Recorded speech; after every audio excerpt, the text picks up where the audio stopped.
चलिए आगे बढ़ते हैं।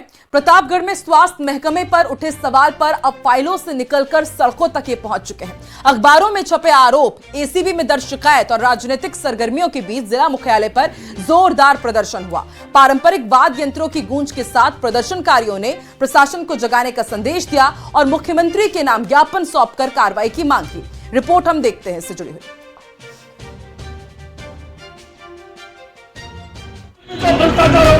ये पूरा का पूरा तानाशाही है। मंत्री जी का तेरी तानाशाही नहीं चलेगी, नहीं चलेगी। को प्रतापगढ़ से स्वास्थ्य महकमे में खेल, सीएमएचओ पर सवाल, भ्रष्टाचार, अवैध वसूली, रिश्वतखोरी के आरोप। सीएमएचओ के खिलाफ विरोध प्रदर्शन जोरदार।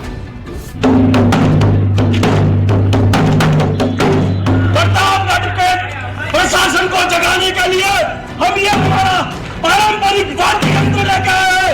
प्रशासन जाग जाओ और हमारे यहाँ से ऐसे भ्रष्टाचार से मुक्त करो।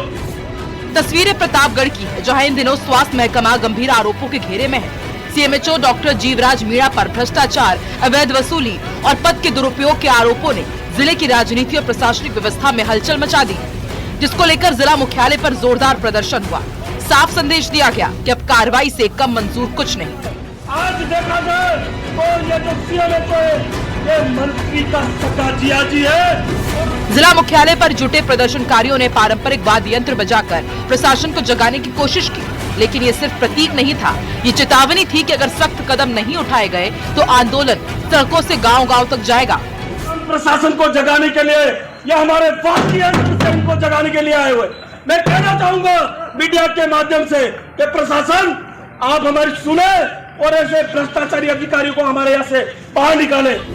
दरअसल हाल ही में सामने आई खबर में आरोप लगाया गया कि एक निजी अस्पताल से ट्यूबवेल लगवाने के नाम पर कथित रूप से 1 लाख रुपए की वसूली की गई। मामला एसीबी तक पहुंचा, परिवाद दर्ज हुआ और जांच शुरू होने की जानकारी सामने आई है। ज्ञापन में लगाए गए आरोप बेहद गंभीर है। आरोप है कि विभागीय कर्मचारियों को बिना कारण एपीओ कर मानसिक दबाव बनाया जाता है।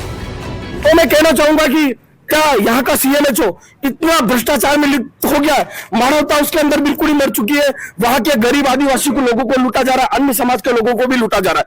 तो पूरा का पूरा विभाग इतना भ्रष्ट हो चुका है। एक यहाँ पर कोई दुर्गेश गिरी गोस्वामी करके है, उसको जिला अस्पताल का टेंडर दे रखा है खाने का नाम का। वो इतना भ्रष्टाचार में लिप्त है, लोगों को मरीज वहां पर जो होते हैं उनको खाना नहीं दे रहा है, फर्जी तरीके से बिल उठाए जा रहे हैं। वहीं आय से अधिक संपत्ति का मुद्दा भी सुर्खियों में है। आरोप है कि बहुत कम समय में करोड़ों की संपत्ति अर्जित की गई। उदयपुर में लगभग 2 करोड़ का मकान, लग्जरी वाहन, प्रतापगढ़ में प्लॉट और करीब 7 बीघा जमीन। अब इन संपत्तियों की स्वतंत्र एजेंसी से जांच और कथित अवैध संपत्ति की कुर्की की मांग की जा रही है। मंत्री जी कहीं जमीन खरीद रहे हैं, जिया जी कहीं जमीन खरीद रहे हैं, तो उसका पैसा कहीं न कहीं हमारे आम लोगों से वसूल करके, कार्मिकों से वसूल करके वो जमीनें खरीदी जा रही, ट्यूबवेल लगाई जा रही, तो लोगों के पैसे से लगवाई जा रही। बड़ी बड़ी इनोवा गाड़ियां ला रहे हो, आप समझना इस बात को। इनोवा गाड़ी लाए, 30 लाख रुपए की गाड़ी होती है, उस गाड़ी का पैसा भी आम जन से लूट के उन लोगों ने वो गाड़ी खरीदी है। प्रदर्शनकारियों ने साफ कहा कि तुरंत पद से हटाया जाए, आय से अधिक संपत्ति की जांच शुरू की जाए और 7 दिन में कार्रवाई की रिपोर्ट सार्वजनिक की जाए, वरना व्यापक जन आंदोलन होगा। अब देखना होगा कि प्रशासन इस पर क्या एक्शन लेता है। न्यूज़ 18 के लिए प्रतापगढ़ से चंचल सनाडी की रिपोर्ट। और बिग ब्रेकिंग अब आपको झालावाड़ से बता दें, कैनाल में पूर्व सरपंच का शव पड़ा मिला है। खेत पर सिंचाई के लिए बताया जा रहा है कि मृतक बालाराम पहुंचे हुए थे। घर नहीं लौटने पर परिजन उनकी तलाश में जुटे हुए थे। अभी फिलहाल मौत के कारणों का खुलासा नहीं हुआ है। मंडावड़ पुलिस मामले की जांच में जुटी हुई है।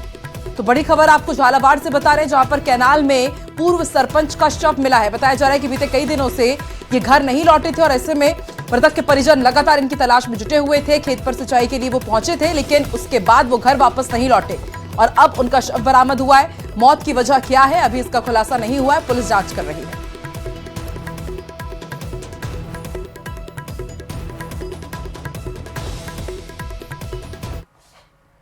विधानसभा में बजट सत्र के दौरान राइट टू हेल्थ एक्ट के नियमों को लेकर सत्ता पक्ष और विपक्ष के बीच जबरदस्त रार छिड़ी हुई है।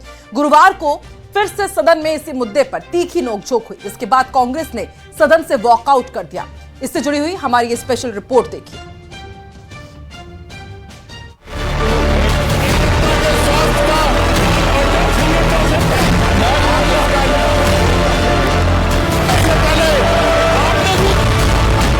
राइट टू हेल्थ पर रार अपार। राजस्थान की जनता के स्वास्थ्य से, राजस्थान की जनता की पीड़ा से इस सरकार को कोई सरोकार नहीं है। कांग्रेस विधायक का सवाल, 2 साल बाद भी क्यों नहीं बनाए नियम? चिकित्सा मंत्री का जवाब, चुनावी फायदे के लिए लाया गया था कानून। राइट टू हेल्थ एक्ट 12 अप्रैल 2023 को अधिसूचित कर दिया गया और उसमें जो प्रावधान थे उन प्रावधानों को लागू करने के लिए नियम बनाना जरूरी था। तो क्या कारण थे कि आपने इन 2 सालों में भी उस एक्ट के प्रावधानों को लागू करने के दृष्टिकोण से नियम नहीं बनाए? सदन में प्रश्नकाल में विधायक हरिमोहन शर्मा ने अप्रैल 2023 में अधिसूचित किए गए राइट टू हेल्थ एक्ट के प्रावधानों के लिए नियम नहीं बनाए जाने पर सरकार से जवाब मांगा। उन्होंने पूछा कि नियम क्यों नहीं बनाए गए, अब तक प्राप्त सुझावों पर क्या निर्णय लिया गया। इस पर चिकित्सा मंत्री गजेंद्र सिंह खीवसर ने जवाब में कहा कि एक्ट को जिस तरीके से लाया गया वो अलोकतांत्रिक था और उस समय चुनाव नजदीक थे। ये जो पिछली सरकार के समय जो एक्ट आया उसके 5 मोटिव्स थे। सबसे पहले इलेक्शंस आ रहे थे तो उसके वजह से इन्होंने पॉपुलिस्ट की वजह से इन्होंने किया। खीवसर ने कहा कि इस कानून के कारण प्रदेश में हड़ताल हुई और चिकित्सा व्यवस्था ठप हो गई। मंत्री ने कहा कि राज्य में पहले से मां योजना के तहत 5 करोड़ लोगों को 25 लाख रुपए तक का इलाज कवर और 2179 पैकेज की सुविधा मिल रही है। ऐसे में अलग से इस एक्ट की आवश्यकता नहीं थी। जिस तरीके से इस एक्ट को लाया जा रहा था, एक तो था ये अनडेमोक्रेटिक, इसमें किसी भी स्टेक होल्डर से, हॉस्पिटल से इन्होंने चर्चा नहीं करी। उसके बाद में जो है इन्होंने अपने जो इलेक्शंस आ रहे थे इनको पॉपुलिस्ट मेजर्स थी, इनको दिल्ली से भी दबाव था कि हमें ये लाना है। अध्यक्ष महोदय, इसके अंदर जो है हड़ताल हुई, पूरी जो व्यवस्था थी वो ठप हो गई और इतने समय इन्होंने सोचा नहीं था। खीवसर ने यह भी कहा कि कल के बजट में पैरा 86 में लावारिस और मानसिक विमंदित व्यक्तियों के निःशुल्क उपचार का प्रावधान किया गया है। मंत्री के बयान पर कांग्रेस विधायक ने कड़ा विरोध दर्ज कराया।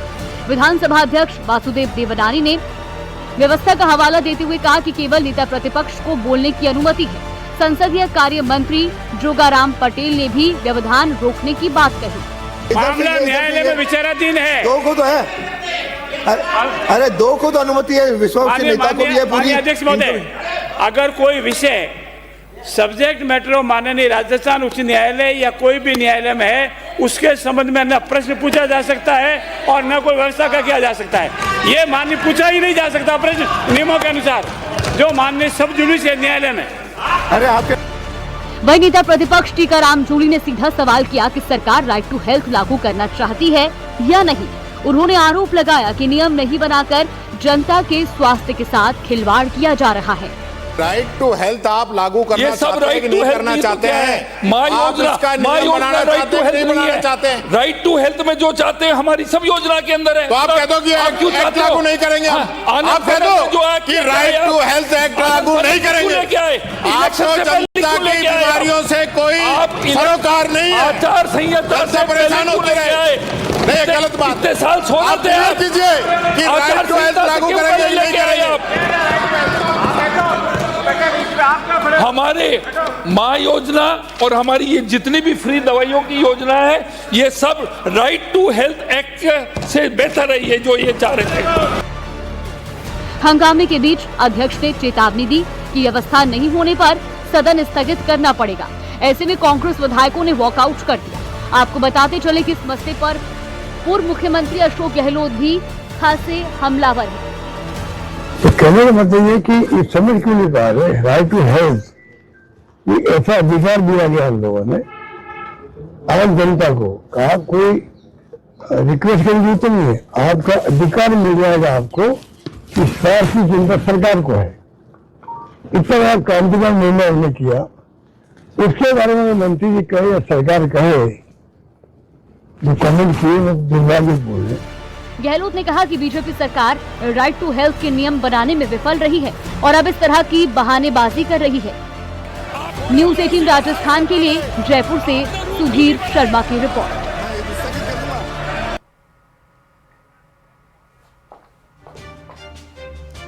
और